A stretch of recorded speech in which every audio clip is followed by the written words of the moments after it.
오늘 저는 좀 개인적으로 하마터면 따라 부를 뻔했는데 우리 남일성교구가 성가제 때 불렀던 찬송이어서 남이성교구분들께 죄송하지만 하여튼 은혜 많이 받았습니다. 이번에 성교구 성가제 때 우리 남이성교구 우리 분들이 많이 참석해 주셔서 좋은 결과는 내년에 받기로 하고 하여튼 하나님께서 영광 받으신 줄로 믿습니다. 바라기는 내년 성가제는 여기 계신 분들 다 같이 가셔서 해주셨으면 감사하겠습니다. 네. 자, 우리 옆 사람이 좀 이렇게 인사할까요? 사랑하고 축복합니다. 인사하겠습니다. 사랑하고 축복합니다. 한 번만 더 이렇게 인사했으면 좋겠는데요. 아름다우십니다. 이렇게 인사하겠습니다. 네, 아름다우십니다. 네, 막 이렇게 순발력 있게 입술에 침 바르시는 분들도 계시고 막 그랬는데 하여튼 아름다우십니다. 오늘 말씀은 누가복음 2장 1절에서 14절 말씀이고요. 그리고 너희를 위하여 구주가 나셨으니 라는 제목으로 함께 은혜의 말씀을 나누도록 하겠습니다. 우리는 대림절을 지나가고 있는데요. 우리가 성탄절을 이제 한 주 앞으로 이제 우리가 기다리면서 이제 오실 아기 예수 그리스도의 탄생을 준비하는 기간입니다. 이미 탄생하셔서 이미 오셨는데 뭘 또 기다리는가라고 생각할 수도 있지만 어쨌든 우리는 그 성탄의 의미를 다시 한번 더 생각해보고 성탄이 나에게 어떤 의미인지를 우리는 되새기고 돌이켜 봐야 할 줄로 믿습니다. 영국 런던에서 있었던 일입니다. 폭우가 쏟아지는 어떤 여름날에 런던 한 농가를 지나가던 사람들이 이제 그 집주인에게 우산을 하나만 좀 빌릴 수 있는가 이렇게 문의를 했습니다. 이 집주인이 사실은 그냥 평이하게 자기가 쓰던 우산 중에 가장 상태가 안 좋은 것을 그냥 내어주었습니다. 사실 그걸 돌려받을 거라는 그 기대가 없었기 때문에 그냥 주는 것만으로도 사실은 어떤 면에서는 참 인심을 베푼 것이죠. 그래서 우산을 그냥 낡은 것을 하나 주었는데 이제 이 사람들이 자기 그 주인에게 여성에게 이 우산을 넘겨주고 이 사람들은 떠나게 되었습니다. 다음 날 이제 어떤 사람들이 와서 아주 예쁘게 포장된 편지 하나하고 그리고 우산을 다시 가져왔습니다. 그리고 이제 답례품 같은 것을 이제 하나 가져왔는데 편지를 열어보니까 이 농부가 깜짝 놀란 거예요. 뭐라고 써 있었냐면 참 감사합니다라고 써 있었습니다. 영어로는 뭐 그렇죠? 네, 그렇습니다. 영어로는 그렇겠죠. 하여튼 감사합니다로 써 있었어요. 참 감사합니다. 그런데 깜짝 놀랐던 이유 중에 하나가 무엇이었느냐면 이제 그 우산도 다시 돌려줬는데 거기 여성의 그 여자분의 사인이 담겨져 있었던 거예요. 여자분의 사인은 뭐라고 써 있었냐면 엘리자베스 여왕이라고 써 있었습니다. 야, 그러니까요. 이 농부가 간담이 서늘했을 것 같지 않습니까? 네. 그래서 이 농부가요 땅을 치고 후회를 했다는 거예요. 그런 줄 알았으면 정성을 다해서 우리 집에 영접도 하고 좀 쉬었다 가시라고 그러고 우산도 최고로 좋은 우산을 드렸으면 얼마나 수많은 좀 죄송하지만 좀 너무 이렇게 하지만 수많은 보상을 받았겠습니까? 진짜 다시 한번 오지 못할 기회를 놓쳐버렸구나라는 생각이 들었다라는 거예요. 여러분 그런 일도 있지 않습니까? 삼성 어떤 휴대폰 매장에 그 삼성 회장님이 이건 회장이 들어가셨다가 이렇게 했는데 직원이 어떻게 뭔지 이유를 모르겠는데 회장님을 못 따라보고 불친절하게 했다가 그 매장이 그냥 문을 닫았다라는 얘기도 있었습니다. 여러분 우리가 이런 인생 가운데 실수할 수가 있는 것이죠. 기회를 놓칠 수도 있는 것이고요.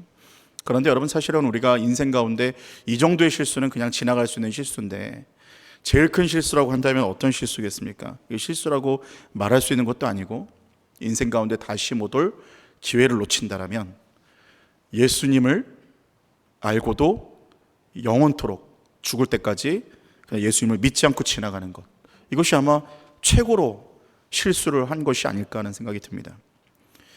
여러분 그런데 우리 여기 오신 모든 분들은 예수님을 그냥 지나쳐버린 것이 아니라 예수님을 구주로 영접한 우리는 기회를 잡은 자들인 줄로 믿습니다. 자, 성경에는 수도 없는 그 부류가 있습니다. 두 가지 부류가 등장을 하겠죠. 먼저는 예수님과 아예 관계가 없는 불신자들입니다. 이를테면 가장 가까이서 예수님을 만났지만 전혀 관계가 없었습니다. 바리새인, 헤로당, 빌라도, 또 쉽게 얘기하면 또 오늘 나오는 여관주인, 이런 사람들도 어떻게 보면은 예수님을 가장 가까이서 만날 수 있었고 예수님을 영접할 수 있었던 아주 최고의 기회가 있었지만 이들은 전부 그 기회를 놓쳐버렸습니다. 자, 이 사람들은 불신자들이기 때문에 사실 여기 있는 분들은 없다고 믿습니다. 그런데 또 한 가지 부류가 있습니다. 이 중에 우리 중에 있을 수도 있고 굉장히 많은 분들일 수도 있고 심지어는 저나 여러분들이 아마 대부분이 이런 부류에 한 번쯤은 빠져봤을 수도 있습니다. 이 부류는 뭐냐면 예수님을 믿기는 합니다. 또 성탄절도 참여해서 성탄 헌금도 하고 성탄 예배도 드리고 성탄에 대하여 감사도 하는데, 근데 문제는 무엇이냐면 그것이 우리의 삶에 그다지 의미를 두지 못한다는 것. 성탄절에 와서 예배를 드리고 성탄절이구나, 예수님 탄생하셨구나, 이렇게 하고 지나가긴 하는데 예수님이 실제로 내게 그렇게 삶에 직접적으로 영향을 주지 못하는 경우, 이런 경우의 부류가 또 있을 수 있다는 거예요. 이를테면은 제자들이 배를 타고 가다가 강풍을 만났습니다. 마가복음 4장 37절 38절에 보니까 큰 강풍이 일어나며 물결이 배에 부딪혀 들어와 배에 가득하게 되었더라, 이렇게 얘기를 하는데, 그때 제자들이 또 어떻게 하냐면 예수님께서는 고물에서 베개를 베고 주무시더니 제자들이 깨우며 이르되 선생님이여 우리가 죽게 된 것을 돌보지 아니하시나이까 하니, 이렇게 말하죠. 자, 제자들의 두 가지 상황이 생기는데, 먼저 강풍이 일어나서 배가 깨지게 가득하고 이제 배에 물결이 막 차기 시작하니까 사람이 두렵지 않습니까? 아무리 어부라도 이런 상황이 생기면 어부 출신이어도 두려운 것이죠. 자, 그러면서 순간적으로 불안하여서 주님의 임재를 놓쳤어요. 주님이 곁에 계신데도 불구하고 주님의 그 능력을 쓰지 못하고 있었습니다. 그런데 다시 정신을 차리고 보니까 예수님이 계시는 거예요. 근데 예수님을 부르긴 불렀는데 예수님을 전능자로 부른 게 아니라, 선생님 지금 이 상황에 잠이 오세요? 지금 이런 상황인 겁니다. 예수님을 깨우면 이 풍랑이 잠잠해질 거다라는 게 아니라, 예수님 지금 이 상황에 잠이 오세요? 빨리 일어나 보세요, 이러는 거예요. 그런데 예수님이 깨어서 일어나 보시니 예수님께서 명령하시니까 풍랑이 잠잠해졌다라는 거예요. 자, 시편 121편 7절에 이렇게 말씀하는데 여호와께서 너를 지켜 모든 환난을 면하게 하시며 또 내 영혼을 지키시리로다, 이렇게 말씀을 하고 있습니다. 여러분, 하나님의 자녀들에게는요 예수님께서 함께 계신다는 것을 우리는 믿어야 할 줄로 믿습니다. 성령님이 우리 안에 내주하시고 또 예수님께서 우리의 구원자가 되실 뿐만 아니라 하나님께서 항상 우리를 돌보고 계신다는 거예요. 여러분, 이것이 정말 믿어지십니까? 여러분, 믿어지시기를 바랍니다. 그런데 여러분, 이것을 객관적인 사실로 믿는 겁니다. 그냥 그렇지, 그냥 객관적으로만 깨닫고 있는 거예요. 그런데 이게 실제적으로 다가오질 않으니까 광풍이 올 때 기도한다든지 성령님과 동행한다든지 예수님의 능력으로 어둠의 영을 물리친다든지 기도한다든지 이런 실제적인 믿음과 역사가 없는 경우를 보게 되는 것입니다. 그런데 사랑하는 여러분, 우리가 오늘 이 성탄절을 기다리는 대림절을 우리가 지나가는데, 이 기간 가운데 그냥 성탄절은 한번 지나가는 날이고 대림절도 그냥 이렇게 지나가는 기간이다 라고 말하는 것이 아니라, 이 기간 가운데 우리는 무엇을 해야 됩니까? 객관적인 믿음이 아니라 내 주관적인 믿음을 가져야 된다는 거예요. 그냥 우리 모두의 예수님, 그냥 나를 위해 죽으셨던, 그냥 성탄절에 태어나셨던 그 예수님이 아니라 지금 나를 위해 태어나신 예수님. 여러분, 아멘이십니까? 지금 나를 위해 태어나신 예수님, 나를 위해 죽으신 예수님, 그리고 지금도 내 기도를 들으시는 예수님, 그리고 내 안에 능력을 발휘하시고 우리의 삶의 가정과 직장과 우리 자녀들에게 역사하시는 예수님인 것을 우리는 믿어야 된다는 겁니다. 이것을 믿고 실제적으로 그 이름과 능력을 우리가 의지할 때 우리에게 능력이 나타나게 된다라는 것입니다. 그래서 성탄절, 이것은 예수님이 태어나셨다라는 것은 안 믿는 사람도 압니다. 절에서도, 여러분, 그 절에서도 예수님의 성탄을, 예수님의 생일을 축하한다고 플랜카드를 걸더라고요. 절도 겁니다, 절도. 그런데 여러분, 그들과 우리의 차이가 무엇이어야겠어요? 그들은 지식으로 아는 거잖아요. 그냥 타 종교를 이렇게 축하한다는 예의를 차리는 거지만, 우리는 예의를 차리는 게 아니라 예수님 나의 생명입니다. 예수님이 나의 영생이고 예수님이 나의 능력이고 예수님 외에는 대안이 없다라는 것을 우리는 믿음으로 가져야 된다라는 것입니다. 여러분, 그래서 우리는 이 성탄절이 객관적인 것이 아닙니다. 주관적인 것이에요. 이 성탄절은 누구에게나 있는 것이 아니라 내 것이라고 믿는 거예요. 내 것이에요. 나를 위해 태어나셨고 나를 위해 죽으셨고 오늘 예수님 내 안에 살아계셔서 오늘도 내 안에 능력이 되어 주십니다 라고 믿는 믿음이 우리에게 실제적으로 있어야 된다는 것이죠. 자, 그럼 여러분, 성탄절은, 이 성탄이라는 것은, 예수님이 우리를 위해서 태어나셨다라는 것은 도대체 우리의 인생에 어떠한 의미를 가져다 주는지, 우리가 함께, 또 우리가 가져야 할 믿음은 무엇인지 함께 나누며 우리가 은혜를 나누고자 합니다. 첫 번째로는 예수님께서 우리의 삶에 찾아오셨다는 것을 믿어야 합니다.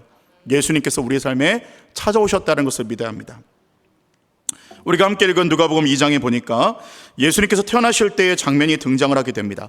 본문의 4절에서 7절까지를 보니까 제가 읽어드리겠습니다. 요셉도 다윗의 집 족속이므로 갈릴리 나사렛 동네에서 유대를 향하여 베들레헴이라는 다윗의 동네로 그 약혼한 마리아와 함께 호적하러 올라가니 마리아가 이미 잉태하였더라. 거기 있을 그때의 설날이 차서 첫 아들을 낳아 강보로 싸서 구유에 뉘었으니 이는 여관에 있을 곳이 없음이라, 이렇게 말씀을 하고 있는데, 오늘 4절에서 7절까지를 보니까 공간 개념이 있고 또 사람이 등장을 또 하기도 합니다. 그 뒤에 보면, 자, 공간 개념 가운데 하나는 먼저 베들레헴이라는 공간을 우리가 생각해 볼 필요가 있습니다. 자, 베들레헴이라는 공간은 어떤 공간이겠습니까? 미가서 5장 2절에 보면 이렇게 얘기합니다. 베들레헴 에브라다야, 너는 유다 족속 중에 작을지라도, 이렇게 얘기해요. 그러니까 베들레헴은 어떤 곳이냐? 작은 곳이에요. 여러분, 우리가 생각할 때 그래도 예수님이 태어나시고 메시아가 태어나고 왕 중에 왕이 태어나시면 어디서 좀 태어나셔야 되겠습니까? 예루살렘이나 아니면 왕궁에서 좀 아주 크고 화려한 도시에서 태어나야 예수님의 탄생하고 좀 맞물리지 않겠습니까? 예수님이 태어날 때는 좀 이스라엘 전역이 들썩이고 왕궁에 정말 수많은 축하 화환이 오고 좀 이래야 좀 뭔가 맞는 것 같은데, 예수님이 태어나신 베들레헴은 아주 작은 곳이었다라고 성경은 이야기를 하고 있습니다. 자, 또 한 가지는 구유라는 단어를 우리가 볼 필요가 있는데, 예수님이 태어난 곳은 동물이 자는 곳, 사는 곳이었어요. 마구간이었을 뿐만 아니라 예수님이 누우신 곳, 바로 구유는 우리가 헬라어 원어로 파트네라고 하는데, 이 원어의 뜻은 동물의 먹이통이라는 의미를 담고 있어요. 그러니까 말들이나 이런 동물들이 먹는 먹이통 위에 지금 메시아가 누운 거죠. 예수님이 누우신 거예요. 여러분, 이것은 마치 예수님께서 이 먹이통 위에 누웠다는 것은 나중에 이것은 의미적으로 보았을 때 예수님께서 십자가를 통하여 나의 살을 먹고 나의 피를 마셔라, 그리고 영생을 얻어라, 나는 너희들을 위한 희생제물로 왔다라고 말씀하시는 것처럼 예수님은 정말 먹이가 되기 위해서 오셨다는 거예요. 나를 먹으라. 여러분, 이것은 그냥 의미적으로 우리가 살을 찢어 먹고 정말 이런 그런 식인종 같은 의미가 아니라 정말 영적으로 우리가 예수님을, 정말 그 생명을 먹어야 되는 것이고 예수님을 믿음으로 그 영생을 받아 먹어야 될 줄로 믿습니다. 자, 그래서 여러분, 예수님은 구유에서 태어났을 뿐만 아니라 성경에 보면 멸시를 받았고 모든 사람들에게 버림을 받는 가장 낮고 초라한 자리에 있을 것이다라고 구약엔 예언하고 있어요. 그러므로 예수님께서는 우리 그 누구보다도 가장 낮고 연약하고 초라한 자리에서부터 시작을 하셨다는 거예요. 사랑하는 여러분, 우리는 우리의 어떠한 시작점, 우리의 어떠한 그 배경, 출신 배경, 우리의 어떤 모든 것들이 나는 너무나 연약하고 나는 너무나 초라하다고 생각할 수 있지만, 그러나 사실 이 성탄절에 지금 하늘 보자 버리고 내려오신 예수님만큼 초라한 사람은 없지 않습니까? 어느 누가 여기서 동물이 먹는 그 구유, 그 어떤 그 동물이 먹는 그 음식통 안에서 태어난 사람이 어디 있겠어요? 그런데 예수님은 태어나자마자 누우신 곳이 동물의 먹이통이었다는 거예요. 여러분, 근데 또 한 가지는 히브리서 4장 15절에 이렇게 말씀합니다. 우리에게 있는 대제사장은 우리의 연약함을 동정하지 못하실 리가 아니오 모든 일에 우리와 똑같이 시험을 받으신 이로되 죄는 없으시니라, 이렇게 말씀하고 있습니다. 예수님께서 이렇게 내려오신 이유가 무엇이겠습니까? 예수님께서 하늘 보좌에서 가장 낮고 천한 곳으로 내려오신 이유, 베들레헴, 거기에서도 말구유 통으로 내려오셨던 그 이유가 무엇이었느냐면 바로 우리의 연약함을 동정하시기 위해서, 우리의 연약함을 함께 하시기 위해서, 우리의 연약함을 공감하시기 위해서 우리 가운데 내려오셨다는 것을 우리는 믿어야 되는 것이에요. 왜 예수님은 하늘 보자 버리고 스스로 낮아지기 위해 오셨는가? 여러분, 이렇게 생각하시면 안 됩니다. 모두를 위해서, 지구촌 모두를 위해서가 아니라 바로 나를 위해서 오셨다는 겁니다. 내가 연약하고 내가 눈물 흘리고 내가 고통스럽고 내가 너무나 부족하고 내가 너무나 초라할 때 우리 예수님은 나도 부족하고 초라하고 눈물 흘리고 나도 멸시천대 받아본 적이 있다라고 말씀하시면서 우리를 공감해 주신다라는 거예요. 그래서 이 대제사장은 예수 그리스도는 우리의 연약함을 동정하지 못하실 리가 아니요 모든 일에 우리와 똑같이 시험을 받고 멸시를 받고 천대를 받고 배신도 당해보고 눈물도 흘려보고 그리고 가장 천하디 천한 곳에서 태어나시기도 하셨고 그러므로 우리를 가장 잘 아시고 우리를 동정하시는 분이다 이렇게 말씀을 하고 있습니다. 이사야 9장 6절에 보니까 이 예수님에 대해서 이렇게 얘기합니다. 제가 읽어드리겠습니다. 이는 한 아기가 우리에게 낳고 한 아들을 우리에게 주신 바 되었는데 그의 어깨에는 정사를 메었고 그의 이름은 기묘자라 모사라 전능하신 하나님이라 영존하시는 아버지라 평강의 왕이라 할 것임이라 말씀을 하고 있습니다. 여러분, 기묘자라는 말은 무슨 말이냐면 기묘자라 모사라 이렇게 얘기하는데 기묘자는 놀라운 이런 뜻입니다. 놀랍다라는 것이죠. 놀라우신 하나님이라는 뜻이에요. 모사는 무슨 말입니까? 모사는 상담자라는 의미가 있어요. 여러분, 이 시대에는 너무나 불안하고 공허하고 고독하고 허무한 영혼의 질병들이 우리에게는 다 있습니다. 그런데 오늘 주님께서는 어떤 분이시라는 것입니까? 모사라는 거예요. 상담자라는 거예요. 너무 공허하고 너무 고독하고 너무 힘들고 너무 불안하고 너무 허무할 때 그때 주님은 우리에게 무슨 역할을 하신다는 거예요? 상담자의 역할을 하신다는 겁니다. 들어주시는 거예요. 그리고 거기에 대해서 응답해 주시고 해결해 주시고 눈물을 흘릴 때 같이 눈물을 흘려주시고 탄식할 때 그 탄식 소리를 들으시며 정말 이루 말할 수 없는 탄식으로 함께 기도해 주시고 함께 끌어안아 주시고 우리에게 그 눈물 닦아주시는 우리 하나님이신 줄로 믿습니다. 아멘. 여러분, 정말 놀라운 일이죠. 여러분, 어떤 종교도요, 여러분 물론 모든 종교는 다 가짜고 다 우상들이고 다 거짓신들이지만 그러나 정말 그 모조품과 같은 다른 신들, 다른 종교들을 보면 그 어떤 종교도 제물을 바치라고 하지 신이 직접 제물이 되어 내려왔다라는 종교 들어본 적이 없습니다. 있을 수가 없는 일이죠. 그리고 그 어떤 종교도 주종관계를 원하지 친구가 되겠다든지 부모가 되겠다든지 하는 종교는 존재하지 않습니다. 또 어떤 종교는 모든 종교들은 신은 무섭고 두려운 존재이지 그리고 말을 안 들으면 저주하는 존재지 가깝고도 친밀한 존재는 없어요. 그런데 우리가 믿는 예수 그리스도는 어떤 분이세요? 이것은 다 다른 논리들이지만 우리가 믿는 예수님, 성탄으로 오신 이 예수님은 아기의 모습으로 오셔서 가장 친밀하고 우리와 함께할 것을 상징하셨다는 거예요. 여러분, 아기에게 두려움을 느끼는 사람이 어디 있겠습니까? 아기 예수님께 너무 무섭다, 두렵다 이런 분이 어디 있겠어요? 친밀한 것이죠. 아기는 친밀한 것이고 다정한 것이고 가까운 것이에요. 그런데 오늘 예수님께서 어떤 모습으로 오셨냐? 그런 아기의 모습으로 오셨다는 거예요. 이 말은 예수님 하나님께서 우리와의 그 관계가 그토록 친밀하게 우리에게 다가오시겠다고 말씀을 하시는 것이에요. 예수님은 사랑하는 제자들을 모으시고 말씀하셨는데 이렇게 말씀하셨어요. 너희가 곧 나의 친구라. 사람이 친구를 위하여 자기 목숨을 버리면 더 큰 사랑이 없는데 너희가 바로 그 친구란다. 이렇게 말씀을 합니다. 그리고 또 이렇게 얘기합니다. 내가 너희를 고아와 같이 버려두지 아니하고 너희에게로 찾아오리라. 이렇게 말씀하셨어요. 사랑하는 여러분, 주님은 우리의 친구가 되시고요, 우리의 부모가 되어주십니다. 요한복음 4장에 보면 사마리아 여인, 남편이 5이었고 지금 사는 남자도 남편이 아니었던 그 여성에게 예수님은 직접 찾아가 주셔서 그녀의 말을 다 들어주세요. 사마리아 여인의 그 요한복음 4장을 보면 예수님에게 공격적으로 말하고 투정을 부리고 화를 내고 예수님께 비아냥됩니다. 그런데도 불구하고 예수님은 그 사마리아 여인의 그 말을 다 들어주시고 그 다음에는 그 삶을 개입하여 주시고 친구가 되어주시고 부모가 되어주시고 상담자가 되어주시고 치유자가 되어주셔서 그녀를 마침내 치유하는 장면이 나오게 된다는 거예요. 여러분, 성탄은 어떤 의미가 있을까요? 예수님께서 나의 부모가 되어주시고 나의 친구가 되어주시고 나의 상담자가 되어주시고 결과적으로 이 성탄의 의미는 나를 치유하시는 하나님의 은혜가 있다는 것입니다. 찬송가 369장 이렇게 써 있어요. 죄짐 맡은 우리 구주 어찌 좋은 친구인지 걱정 근심 무거운 짐 우리 주께 맡기세. 여러분, 아멘이십니까? 주께 고함 없는 거로 복을 받지 못하네. 사람들이 어찌하여 아랠 줄을 모를까? 시험 걱정 모든 괴로움 없는 사람 누군가? 부질없이 낙심 말고 기도드려 아뢰세. 이런 진실하신 친구 찾아볼 수 있을까? 우리 약함하시오니 어찌 아니 아랠까? 근심 걱정 무거운 짐 아니진 자 누군가? 피난처는 우리 예수 주께 기도 드리세.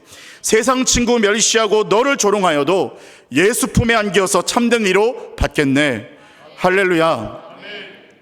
여러분, 부모자 되시고 상담자 되시고, 심지어 3절에 보니까 세상 친구 멸시하고 너를 조롱하여도 예수 품에 안겨서 참된 위로 받겠네 라고 말씀하고 있습니다. 여러분, 우리의 정말 참된 목자 되시고 참된 우리의 삶을 인도하시는 분이 누구십니까? 바로 예수님이신 줄로 믿습니다. 두 번째로, 예수님께서 우리의 삶을 인도해 가신다는 사실을 우리는 믿어야 됩니다. 예수님께서 우리의 삶을 인도해 가신다는 사실입니다. 누가복음 2장의 본문의 배경을 보니까 로마 황제였던 가이사 아구스토라는 사람은 굉장히 탁월하고 포용력 있는 정치를 하는 사람이었습니다. 40년간 통치를 했는데 이 가이사 아구스토가 했던 그 정책 중에 하나가 뭐였냐면 바로 로마의 평화, 그리고 세금 징수를 위한 정기적인 인구조사를 실시했습니다. 자, 오늘 1절을 보니까 이렇게 얘기합니다. 그때 가이사 아구스토가 영을 내려 천하로 다 호적하라 하였으되, 3절에 보니까 모든 사람이 호적하러 각각 고향으로 돌아가며 이렇게 얘기합니다. 그러니까 1절에 가이사 아구스토가 세금을 잘 걷기 위해서 했던 방법이 뭐냐면 천하로 다 호적하라 이렇게 얘기합니다. 그 말은 뭐냐면 3절에 보니까 각각 고향으로 돌아가서 정확하게 인원 그 분배를 정확하게 하자는 것이었습니다. 고향으로 돌아가라. 그렇게 대대적인 이동이 일어났을 것입니다. 자, 그런데 오늘 이 역사적인 배경 가운데 예수님의 가정을 본다면 4절과 5절을 보니까 요셉도 다윗의 집 족속이므로 갈릴리 나사렛 동네에서 유대를 향하여 베들레헴이라는 다윗의 동네로 그 약혼한 마리아와 함께 호적하러 올라가니 마리아가 이미 잉태하였더라 이렇게 얘기하고 있습니다. 자, 오늘 보니까요, 가이사 아구스토가 자기를 위해서, 로마를 위해서, 야, 너희들 다 천하로 호적해라, 너희들 있는 고향으로 다 돌아가라 이렇게 얘기했는데, 그 중에 누가 이동을 하게 되느냐? 그 모든 천하의 어떤 시점에서 하나님께서는 한 가정의 시점으로 돌아오는데, 요셉과 마리아가 자신의 고향 다윗의 그 고향인 베들레헴으로 간다, 다윗의 동네로 베들레헴이라는 다윗의 동네로 간다라고 지금 포커스를 맞추고 있습니다. 자, 그런데 오늘 이 포커스를 맞출 때 미가 5장 2절을 보면 아까 말씀드렸듯이 이렇게 얘기했죠. 베들레헴 에브라다야, 너는 유다 족속 중에 작을지라도 이스라엘을 다스릴 자가 내게로 나올 것이라. 그의 근본은 상고의 영혼에 있느니라 이렇게 말씀하고 있습니다. 자, 메시아는 어디서 나온다고 했습니까? 베들레헴에서 나온다고 구약에서 예언을 했어요. 여러분, 미가 5장 2절에 예수님이 탄생하기 전에 예수님은 어디서 탄생하신다고 예언하고 있냐면 베들레헴에서 태어난다고 예언하고 있어요. 자, 그러니까 오늘 예수님께서 베들레헴으로 간 이유는 가이사 아구스토 때문에 간 게 아니라 오늘 하나님께서 구약의 예언대로 하시기 위하여 가이사 아구스토를 사용해서 지금 이동을 시키고 있다라는 것입니다. 여러분, 하나님께서는 이 땅에 있는 모든 그 권세들과 이 땅에 있는 모든 왕들이 자기들의 뜻대로 일어나가고 있는 것 같지만, 그러나 하나님께서는 당신의 뜻대로 당신의 일을 이루어 가신다는 것을 여러분, 우리는 믿어야 될 줄로 믿습니다. 이 땅 가운데 있는 모든 것들이 그 누군가의 인도로, 어떤 왕의 인도로, 대통령의 인도로 가는 것 같지만 사실 그들도 도구라는 것이에요. 모든 시대의 역사 주관자는 오직 하나님 한 분뿐이라는 것입니다. 그런데 여러분, 놀라운 것은 하나님께서 모든 경륜을 가지고 이 땅을 통치하시지만 그뿐만 아니라 우리의 개인의 삶도 이끌어가고 계신다는 사실이에요. 지금까지 내가 이렇게 일을 걸어왔는데, 지금까지 길을 걸어가고 있는데 저 사람을 통해서 된 것 같고, 이렇게 해서 된 것 같고, 내가 저 대학을 갔기 때문에, 저 직장을 갔기 때문에, 내가 저 배우자를 만났기 때문에 인생이 이렇게 걸어온 것 같았는데, 그것이 아니라 하나님의 경륜에 따라 내가 지금까지 인도함을 받아왔다는 사실인 것입니다. 어느 추운 겨울날에 디트로이트라는 한 지역에서 유명한 자동차 회사의 정비사가 자동차를 몰고 가다가 자동차가 고장이 났습니다. 날이 너무나 추우니까 이제 손을 이렇게 호호 불어가면서 자동차를 만지고 있는데, 이 정비사가 아무리 봐도 왜 고장이 난지를 모르는 겁니다. 그런데 한참을 끙끙대고 있는데 한 차가 옆에 딱 멈추면서 차가 문이 딱 열리면서 이제 그 신사가 내려왔는데, 한 신사가, 노신사가 이렇게 얘기를 합니다. 좀 도와드릴까요? 그렇게 했더니 이 정비사가 속으로는 비웃었습니다. 내가 이 동네에서 제일 가는 정비사인데 내가 못 고치는 걸 이 사람이 뭐라고 고친단 말인가 딱 했는데, 이 신사분이 차의 부속품 몇 개를 이렇게 만지니까 자, 시동 한번 걸어보세요. 그러니까 시동이 걸리는 거예요. 그리고 나중에 이제 이 정비사가 너무 깜짝 놀래갖고 이 신사분을 한참 쳐다보고 있는데, 이 신사분이 명함을 한 장 주고 사라지더라는 거예요. 거기에는, 그 명함에는 뭐라고 써 있었냐면 헨리 포드라고 써 있었다는 겁니다. 여러분, 이게 무슨 말인지 잘 모르시나요? 이 자동차를 만든 사람이라는 거예요. 이 자동차를 만든 사람이 제작자가 그걸 만지고 갔다라는 거예요. 여러분, 우리의 매뉴얼은 뭐라고 말합니까? 우리의 매뉴얼은 성경인 줄로 믿습니다. 그리고 우리의 제작자는 하나님이시라는 거예요. 우리가 인생을 아무리 어떻게 한번 만져보고 어떻게 고쳐보려고 해도 제작자가 한번 와서 만지면 되는 겁니다. 아무리 제가요, 어떤 사람인지 아세요? 제가 얼마나 경륜이 있는 사람인지 아세요? 경력이 얼마인 줄 아세요? 내가 직업이 뭔지 아세요? 그래도 인생을 고칠 수가 없다라는 거예요. 내 인생 만질 수가 없다라는 거예요. 내 인생에 개입하시는 제작자가 오셔야 된다라는 거예요. 와서 부품 몇 개만 만지면 그때부터 인생의 변화가 일어나기 시작한다라는 거예요. 그래서 다윗도 이렇게 얘기하잖아요. 여호와는 나의 목자시니 부족함이 없습니다. 그 말이 무슨 말이에요? 여호와께서 제작자신데 그 제작자가 내 삶을 이끌어 가시는데 뭐가 부족함이 있겠냐는 거예요. 사랑하는 여러분, 제작자가 이끌어가면 분명합니다. 제작자가 만지면 분명합니다. 제작자가 손을 대면 고침받는 겁니다. 여러분, 우리의 삶에 제작자 되시는 하나님께 우리의 삶을 맡겨드리는 은혜가 있기를 주의 이름으로 축원합니다. 마지막 세 번째로는 예수님께서 우리를 너무나 사랑하신다는 사실입니다. 예수님께서 우리를 너무나 사랑하신다는 사실이에요. 10절부터 11절까지 보니까 이렇게 얘기하죠. 천사가 이르되 무서워하지 말라. 보라, 내가 온 백성에게 미칠 큰 기쁨의 좋은 소식을 너에게 전하노라.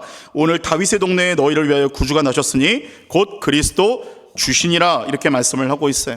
여러분, 구주가 나셨는데, 성탄절에 예수님이 나셨는데, 이 나신 이유가 뭐냐?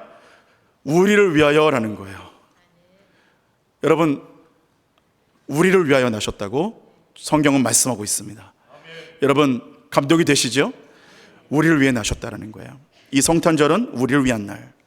자, 근데 하나님 입장에서 이 성탄절은 어떤 날일까요? 우리는 너무나 감사하고 좋은 날이잖아요. 예수님이 나셨기 때문에 우리는 구원받았고 영생을 얻었고 제작자 되시는 주님이 우리의 삶을 인도하시고 치료하시고 만져주시고 개입하시는 아주 놀라운 날인데, 근데 하나님 입장에서 성탄절은 어떤 날이냐? 로마서 8장 32절 보니까 자기 아들을 아끼지 아니하시고 우리 모든 사람을 위하여 내주시니까 어찌 그 아들과 함께 모든 것을 우리에게 주시지 아니하겠느냐라고 말씀합니다. 여러분, 성탄절에 하나님의 입장에서는 예수님이 처음 태어나신 날은 정말 잔인한 날이었을 거라 저는 생각합니다. 미국에 이런 통계가 있는데 2차 세계대전에 아들을 전쟁터에 보내고 근심하다가 심장병에 죽은 그 부모님의 숫자가요, 병사들의 전사한 군인들보다 숫자가 더 많다라는 거예요. 근심하다 죽은 숫자가 전쟁 나가 죽은 숫자보다 더 많다라고 그렇게 얘기를 합니다. 여러분, 아들을 사지에 내보냈는데 얼마나 근심이 많았으면 심장병으로 죽겠습니까? 여러분, 누구나 자녀가 태어나면 거기에 대한 꿈과 소망이 있어요. 자녀가, 아들이 태어나면 이 녀석 대통령을 만들어야지. 요즘 대통령은 좀 인기가 없죠. 이 아이들 태어나면 의사를 만들어야지, 아니면 목회자가 되게 목사를 만들어야지, 아니면 딸이 되면 이 녀석은 아주 그냥 잘 키워서 아주 아름다운 이렇게 여성으로만 내가 잘 키워야겠다, 이런 비전이 있어요. 근데 여러분, 하나님께서는 예수님이 태어나셨을 때 친아버지신 하나님은 어떠셨겠습니까? 예수님이 태어나셨는데 어떤 비전이 있죠? 30년 뒤에 이 아들이 십자가에 죽어서 온 인류를 구원하게 해야지. 하나님의 비전이었다라는 거예요. 여러분, 생각해 보세요. 내 아들이 태어났는데 십자가에서 처참하게 죽게 해야지 라고 말할 부모가 어디 있겠습니까? 심지어 우리 같은 사람들도 그런데 사랑 자체이신 하나님이, 예수님이 이 땅 가운데 태어나셨는데, 그래 예수야, 30년 뒤에 너는 십자가에서 죽어야 돼. 그것을 계획하는 부모가 어디 있겠냐고요. 그런데 오늘 성경에 보니까 로마서 8장 32절에 자기 아들을 아끼지 아니하시고 우리 모든 사람을 위하여 내주신 이라고 얘기합니다. 그러니까 뭐라고 말하냐면 아깝게 준 게 아니에요. 예수님을 아깝게 준 게 아니라 아낌없이 줬대요. 이거는 상상할 수가 없는 일이잖아요. 예수님을 사랑하지 않아서가 아니라 우리를 얼마만큼 사랑하셨으면 당신의 아들을 주시는 것도 아깝지 않을 만큼 우리를 사랑하셨냐, 이렇게 말씀하는 것이죠. 여러분, 한 신학자는 이렇게 말했어요. 천지창조는 하나님의 능력을 나타낸다면 성탄은 하나님의 사랑을 나타낸다, 그렇게 얘기했습니다. 여러분, 그래서 성탄은 우리에게 십자가를 떠오르게 할 뿐만 아니라 하나님의 한량없는 사랑을 우리는 떠오르게 되는 거예요. 도대체 얼마나 나를 사랑하면, 내가 얼마나 존귀한 존재면 당신의 하나뿐인 아들을 내주실 수밖에 없는 결단. 근데 심지어 아깝지도 않을 정도로 주셨다는 거예요. 아니, 아들을 그냥 주는 것도 여러분 놀라운 일이잖아요. 여러분, 아들을 줄 수 있는 분 여기 아무도 없을 겁니다.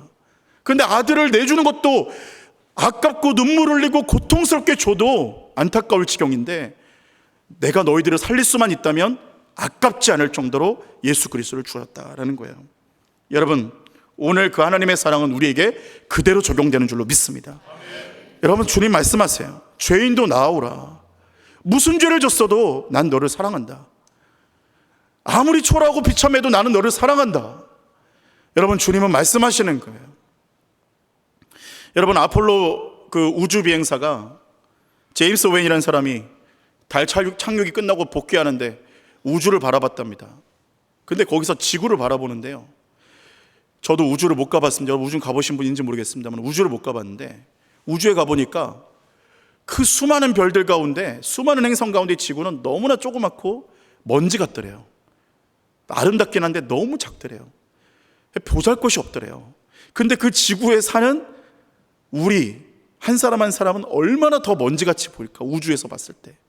근데 그분이 놀랍더라는 거예요. 아니, 도대체 하나님은 이 먼지 같은 우리 하나하나를 위해서 어떻게 하나뿐인 아들 예수 그리스도를 주셨을까? 로마서 3장 16절, 요한복음 3장 16절에 하나님이 세상을 이처럼 사랑하사 독생자 예수 그리스도를 주셨으니 이는 저를 믿는 자마다 멸망치 아니하고 영생을 얻게 하려 하심이라.